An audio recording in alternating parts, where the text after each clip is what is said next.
Welcome, this is Zach. This episode, I'm not going to play any games.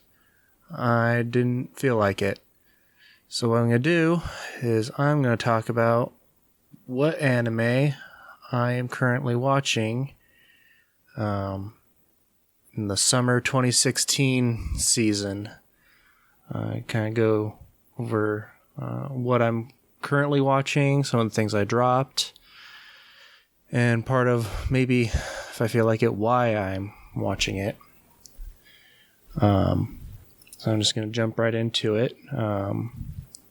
Might as well go in alphanumeric order. I'm going to start with 91 Days. So the show that I'm watching, it's about a guy who, when he was a kid, his family was murdered. They had some affiliation with the mob. I'm not really far enough to know exactly what it was, but when he's an adult, he tries to find the people that killed his family and, well, enact his revenge. It's an interesting show, kind of one of those intense drama shows that sometimes you just like watching them. Yeah.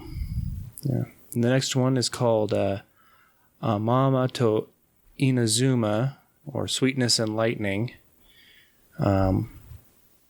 It's about a man and his daughter.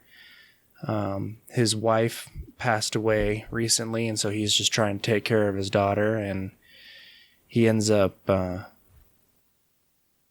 trying to figure out how to cook with one of his students, because he's a teacher.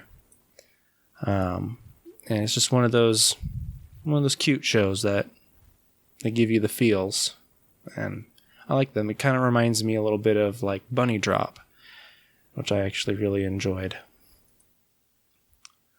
One show that I'm still not entirely sold on is I think it's pronounced Ange Vierge or Vierge, I don't know. Multiple worlds, these girls try to save it. It's kind of like a weird magical girl show. I don't really have much to say on it. I'm probably going to finish it, but I don't really have any investment in it. Then there's Berserk, the 2016 one. I've never watched Berserk. I've always heard really good things about it.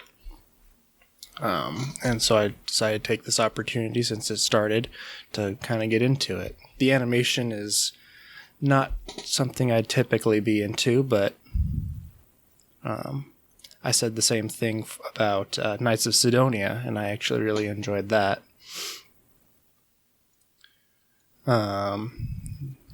Then there's D. Gray Man Hollow. It's just the continuation of D. Gray Man. I really enjoyed that. I've been reading the manga. It's kind of annoying that it all keeps going on hiatus, but can't help it. The mangaka keeps getting sick or having to do other things, so whatever. And then I'm watching Honda-kun, which is a prequel to Barakamon, which was something that I had watched. Watch what Honda Seikun was like in high school. This is kind of funny because he ends up being this really popular guy, but he thinks people are actually bullying him. It's very strange. Mob Psycho 100. I started reading the manga for that around the time I actually started reading One Punch Man. And it's made by the same guy. It's about a guy who he's got psychic powers, but he tries not to really use them because when he was a kid, this girl he liked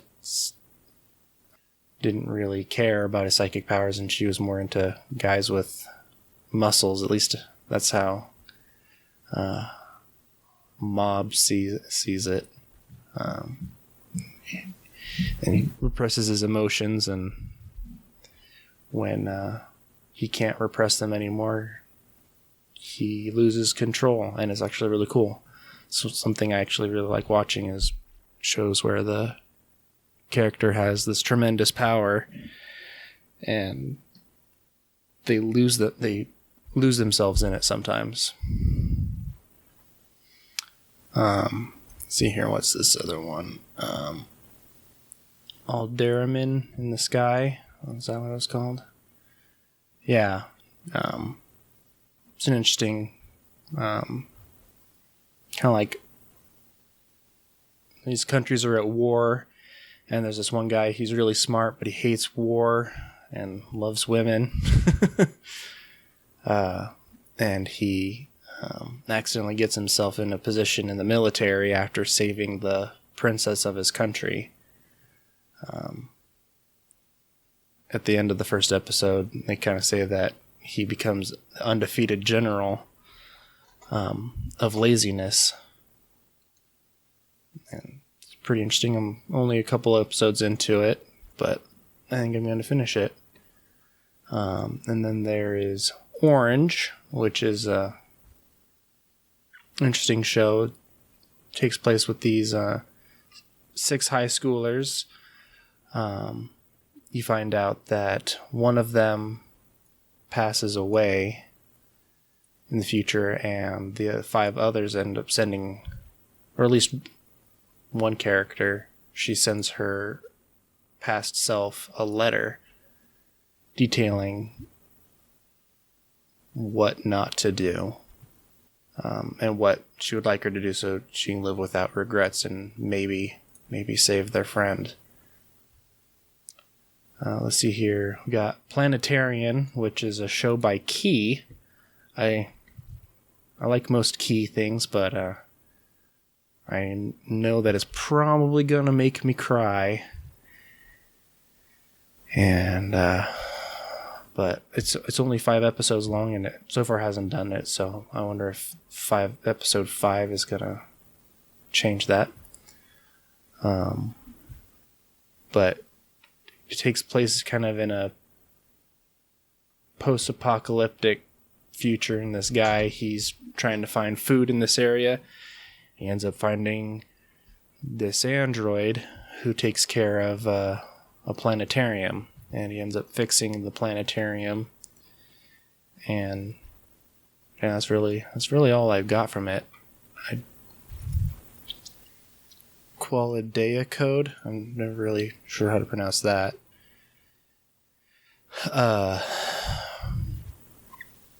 Takes place in a world where humanity's been almost wiped out. Kids get put into a sleep, then they wake up with powers, and they try to fight the unknown enemy. It's pretty neat. I think I'm going to finish it. Some stuff I didn't really care for happened, but I don't want to spoil it too much. I think this is a pretty popular show is ReZero, one where the main character starting life in another world. The main character wakes up in an alternate world. It's another one of those shows. Not that we have enough of them already. I can think of so many examples. But he ends up finding out that he has this ability to kind of go back in time from like a save point kind of situation when he dies. So he tries to fix things, but he solves things, but I think he ultimately kind of screws himself over. The show's really interesting, except for I feel like it never really gets anywhere. I feel like the point we're at, if he had made all the right choices, we'd probably be, let's see here, I finished 18 episodes now. I feel like if things had gone smoothly for him, probably maybe 5 or 6 episodes. But he keeps dying, and just shit keeps happening, and it's a frustrating but enticing show. Then another key anime is Rewrite. This guy, he has the supernatural ability to rewrite something about himself permanently. Of course, he's in high school, like in almost all anime. And then he ends up joining the occult club after this like ghost that can control ribbons starts appearing in his dreams, and just trying to figure that out. It's pretty funny. Most key longer format anime have that humor in them. And then, of course, once they get you all happy and stuff, they kill somebody. I don't know who's gonna die. Maybe it's everybody except for the main character. I don't know. Just as a kind of note, I think I've seen almost all of them. The only one I didn't finish was Little Busters, and Little Busters I couldn't get through. I liked Clannad. That's not how I like to pronounce it, but that's how I keep hearing people pronounce it. Canon and Air were pretty good, but Clannad was my favorite, so I'm curious to see how this goes. And then another main character is psychic show is Saiki Kusuo no Sainan. He's definitely OP, but he tries to not let anybody know that he's psychic. He's got all the different psychic abilities. He's got telepathy, telekinesis, psychometry. He can teleport. He has X-ray vision, which I guess is a psychic ability. He tries to live his life normally, but he can't, and it's pretty funny. I think it's probably based on the format of the show. It's probably based on a 4-coma, which I'd have to look into, but it's a really funny show. Let's see here. Shokugeki no Soma. The second season, been watching that. I definitely prefer the manga. Most people probably do. But it's one of those shows where it's good, but I'm really only watching it because I watched the first season. And then another one I'm watching is Twin Star Exorcists.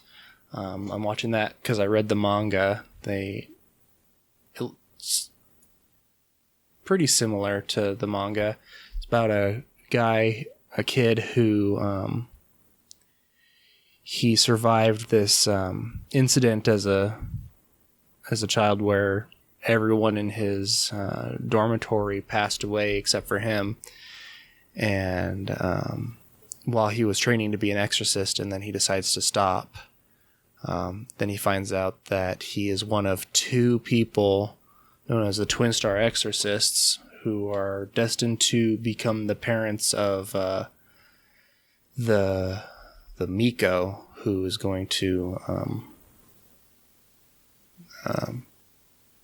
either restore balance or just end the war with, they call them kegare, or impurities, but basically evil spirits. It's pretty good. They added some things like this stupid familiar who I really don't like the character. I don't know why they added it, but it's in there. And then Tales of Zestiria, the X. I've liked most things that Ufotable has done, like Fate Zero and Fate Stay Night Unlimited Blade Works, and of course they did the animation in Tales of Zestiria, the game. Is basically the game as far as I can tell. There hasn't really been any real difference, but so there really isn't a purpose to me watching it. I just am. There's some other shows in here that on my list that should be dropped, but apparently they weren't. Like Maso Gakuen. Normally this is like ecchi shows, okay. But this was, yeah, that's all that it was. Like even more so than most ecchi shows.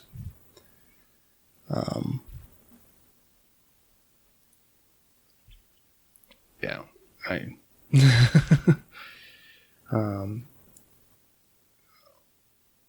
excited to see how some of these shows go, and I don't know, there's some others that I'm watching, but I'm kind of on the fence on those.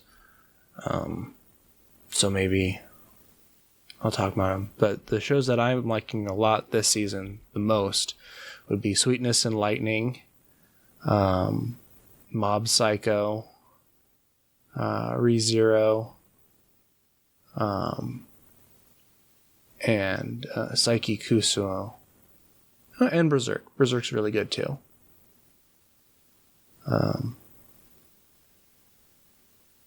Yeah.